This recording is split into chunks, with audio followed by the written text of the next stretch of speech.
दोस्तों आज हम ऐसे मामले पर बात करने वाले हैं जिसकी चर्चा हिंदुस्तान के घर घर में हो रही है। सोशल मीडिया पे लगातार इस पे पोस्ट लिखे जा रहे हैं, इंस्टाग्राम पर रील्स बन रही है। हर दिन इससे जुड़ा हुआ कोई न कोई हैशटैग ट्विटर पर ट्रेंड कर रहा होता है। एक ऐसा मामला जिसको समाज का हर एक तबका खुद से जोड़ कर देख रहा है। जी हाँ, मैं बात कर रहा हूँ एसडीएम ज्योति मौर्य और उनके हस्बैंड आलोक मौर्य की। इससे पहले कि मैं इस पे अपनी राय दूं, उससे पहले अब तक जो हुआ उस पर संक्षेप में बात कर लेते हैं।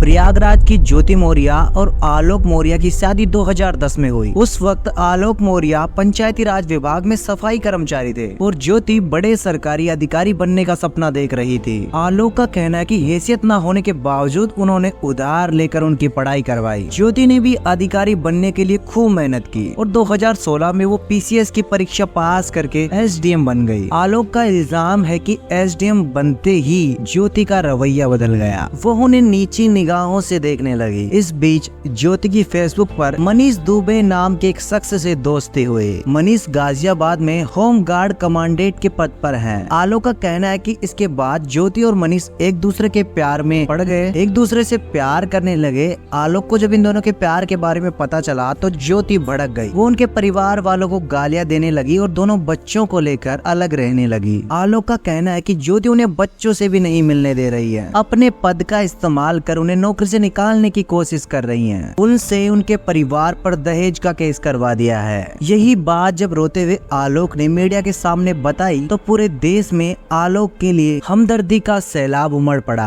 वही ज्योति मौर्य की भी अपनी कहानी है। उनका कहना है कि पहले तो शादी आलोक ने झूठ बोलकर की थी। तब उन्होंने बताया था कि वो पंचायत अधिकारी हैं। बाद में पता चला वो तो सफाई कर्मचारी हैं। उसने तभी आलोक को तलाक देने का फैसला किया था, लेकिन तब उन्होंने अपना मन बदल लिया। ज्योति का कहना है कि आलोक का परिवार उनसे 50 लाख रुपए और एक घर की मांग कर रहा है और इसी की शिकायत उन्होंने पुलिस में भी कर दी। तो दोस्तों अब तक ये वो बातें हैं जो मोटे तौर पर सबके सामने आई हैं। ये कहने में कोई दो राय नहीं है कि मामला सबके सामने आने के बाद ज्यादातर लोग ज्योति की सोशल मीडिया पे बुराई कर रही हैं। उन्हें धोखेबाज औरत बता रहे हैं। ऐसी औरत जो पद पाते ही पति को भूल गई, ऐसी औरत जिसने अपने ससुराल वालों की कुर्बानियों की कद्र नहीं की, ऐसी औरत जो अपने स्वार्थ के लिए कुछ भी कर सकती है। इसी बीच आलोक ने एक डायरी दिखाकर ये दावा किया कि ज्योति तो हर महीने 6 लाख से ज्यादा की रिश्वत भी लेती है। इसके बाद लोगों में ज्योति के खिलाफ गुस्सा और बढ़ गया। इतना ही नहीं, ज्योति की खबर सामने आने के बाद ऐसी भी खबरें आई कि बहुत सारे पति अपनी बीवियों की पढ़ाई छुड़वा रहे हैं। फैक्ट चेक करने पर उनमें से कई सारी बातें तो झूठी निकली, लेकिन हाँ ये भी सच है कि कई ऐसे मामले देखे गए जिनमें पतियों ने सच में अपनी पत्नी की पढ़ाई छुड़वा दी। बिहार के बक्सर में एक ऐसा मामला सामने आया जहां बिहार पीसीएस की तैयारी कर रही एक महिला के पति ने ये खबर देखने के बाद अपनी बीवी की पढ़ाई के लिए खर्चा देना बंद कर दिया, मना कर दिया, जिसके बाद दोनों पति पत्नी थाने पहुंच गए। लोग कह रहे हैं कि बेटी पढ़ाओ, पत्नी नहीं।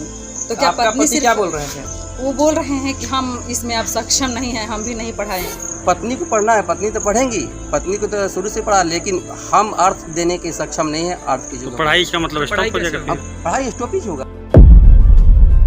ये एक मामला नहीं है। ज्योति के मामले के बाद ऐसे कई मामले हैं जहां औरतों को सख्त की निगाह से देखा जा रहा है। ऐसे भी लोग हैं जहां पूरी महिलाओं को ही स्वार्थी साबित किया जा रहा है। अब सवाल ये है कि हमें इन मामलों को कैसे देखना चाहिए और इन सब बातों के बारे में कुछ कहने से पहले हमें क्या सोचना चाहिए। इसमें कोई दो राय नहीं है कि कोई भी शख्स अपनी जिंदगी में आगे बढ़ने के बाद लाइफ पार्टनर को भूल जाता है या उसे छोड़ देता है। इससे बुरी बात कुछ नहीं है। वो भी उस आदमी को भूल जाना या उसे धोखा देना जिसने आपके लिए इतने त्याग किए हो, ये कहीं से जस्टिफाइड नहीं है। लेकिन ऐसे मामलों को औरत या आदमी की नजर से देखने की बजाय हमें ये समझना चाहिए कि ये धोखेबाजी इंसान की फितरत है। एक पत्नी भी एहसान फरामोश हो सकती है और एक बेटा भी। अगर एक आदमी अपनी औरत को पढ़ाता लिखाता है, अफसर बनाता है और अगर वो उसे भूल जाती है तो वो गलत है। तो अगर ये गलत है तो इस देश में वो हजारों लाखों बच्चे भी गलत है जो जिंदगी में कुछ बनने के बाद अपने माँ बाप को भूल जाते हैं। मैं इस वीडियो को देखने वाले उन लाखों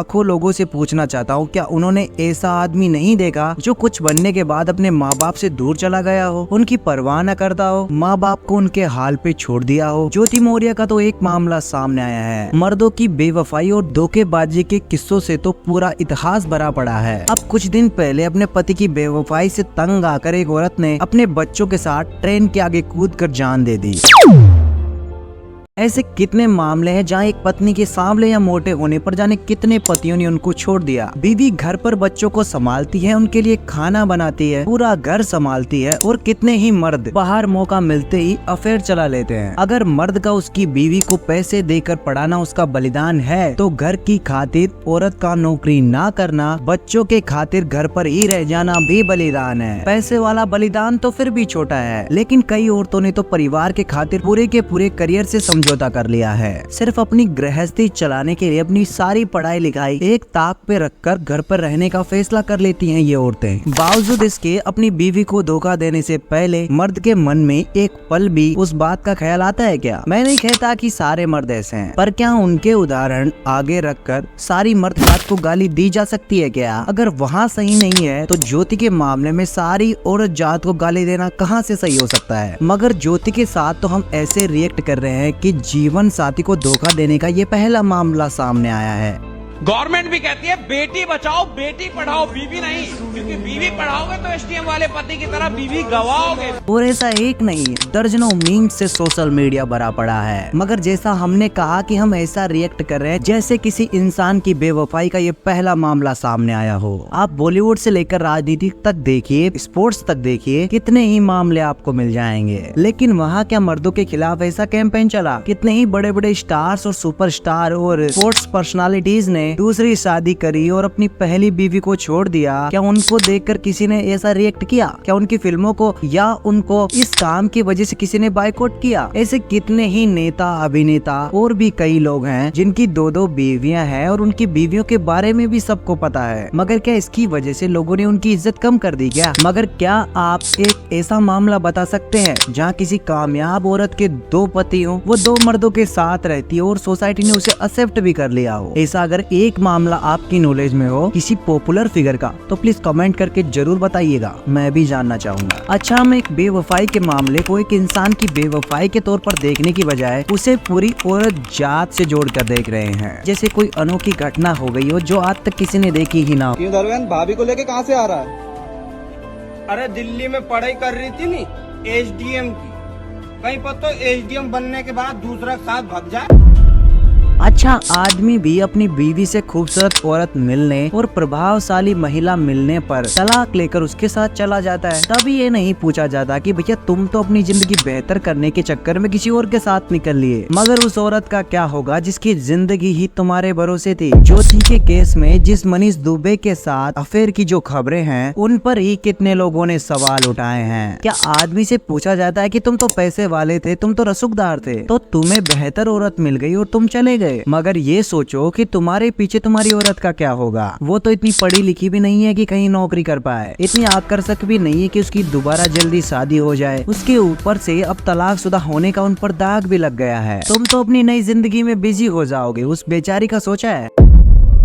और ये कोई मन गढ़ंत बात या फिर कोई कोरी कल्पना नहीं है। हमारा समाज ऐसे मामलों से भरा पड़ा हुआ है। ज्यादा दूर नहीं जाना है, आप अपने घर में जो काम करने वाली बाई आती हैं, जो दीदी आती हैं, कोई हेल्पर महिला आती है, तो एक बार उसकी लाइफ में झांक कर देखो। बहुतों के पति उन्हें पीटते हैं, खुद कुछ काम नहीं करते, दिन भर दारू पीकर पड़े रहते हैं घर में, और ये औरतें दूसरों के घर में बर्तन साफ करके अपने परिवार का पेट भरती हैं। ऐसे भी मामले होते हैं जहाँ ये मर्द बेटे की चाहत में 4-4 लड़कियां करवाते हैं और बेटा ना करने के लिए बीवी को कसूरवार मानकर आगे चलकर उन्हें छोड़कर चले जाते हैं। फिर पीछे से एक अकेली औरत उन 4-4 बच्चियों को पालती है। वो किसी तंग गली में एक गंदे से घर में अपने ही बच्चों को छोड़कर दूसरों के घर काम करती हैं। पीछे से इस डर में भी मरी रहती हैं कि उनके बच्चों को ना कुछ हो जाए, मगर उन्हीं बच्चों का पेट भरने के लिए उन्हें घर से बाहर निकलना पड़ता है। दोस्तों, अगर आप इंस्टाग्राम और फेसबुक की चमकीली दुनिया से गर्दन घुमाकर अगर आप उस असल समाज को देखेंगे तो आज भी औरतों की हालत वैसी ही है। मगर पता नहीं क्यों हमने उनकी इस हालत को एक्सेप्ट कर लिया है, कबूल कर लिया है, और ये मान लिया है कि इन लोगों की किस्मत में यही लिखा है। ये सोच लिया है कि गरीब लोगों के साथ तो ऐसा ही होता है, इन्हें ऐसे ही जीना होता है। मगर अचानक से कोई ज्योति मौर्य का मामला सामने आ जाता है तो हम पूरी की पूरी औरत जात के पीछे पड़ जाते हैं, उस पर मीम्स बनाने लगते हैं, औरतों को बेवफा साबित करने में लग जाते हैं, उनकी पढ़ाई छुड़वाने लगते हैं और ऐसा रिएक्ट करने लगते हैं कि मानव जाति ने इससे पहले ऐसा कुछ देखा ही नहीं हो।